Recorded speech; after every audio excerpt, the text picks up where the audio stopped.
क्योंकि महाराष्ट्र की जनता की भावना को उन्होंने ध्यान में रखते हुए क्यूरेटिव पिटीशन को स्वीकृत किया है और 24 जनवरी को खुले कोर्ट में उसकी सुनवाई रखी है। ये मराठा समाज के लिए बहुत ही दिलासादायक बात है।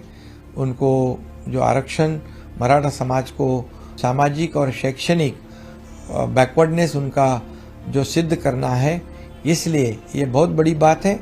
और हमारी एडवोकेट की टीम जो है ये पूरी ताकत से 24 जनवरी को कोर्ट में सरकार की तरफ से पैरवी करेगी और पूरी तरह मराठा समाज सोशली और एजुकेशनली बैकवर्ड है ये साबित करने के लिए पूरी जोर शोर से मेहनत करेगी। क्योंकि इसलिए बैकवर्ड कमीशन का गठन भी हमारी सरकार ने किया है।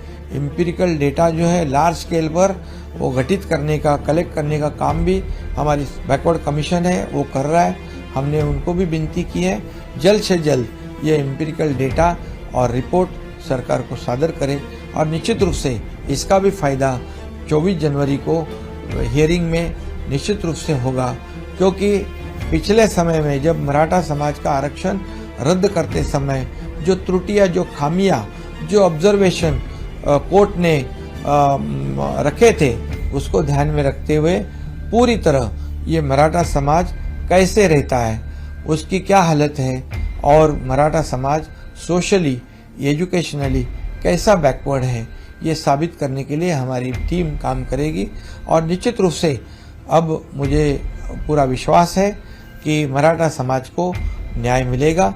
हमारी सरकार की भूमिका स्पष्ट है, मराठा समाज को आरक्षण देते हुए अन्य समाज के ऊपर अन्याय ना हो, इसे भी ध्यान रखते हुए हमारी सरकार की भूमिका स्पष्ट है।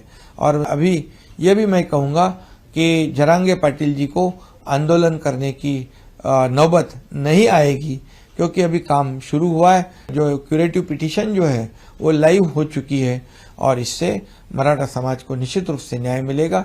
कानून व्यवस्था बनाए रखना हमारे सबकी जिम्मेदारी है और यहाँ पर शांतता और सुव्यवस्था रखना हमारी सबकी जिम्मेदारी है। और इसलिए सभी का मकसद एक है, मराठा समाज को आरक्षण देना। तो इसलिए सरकार पूरी तरह मेहनत कर रही है, सरकार पूरी तरह ईमानदारी से काम कर रही है।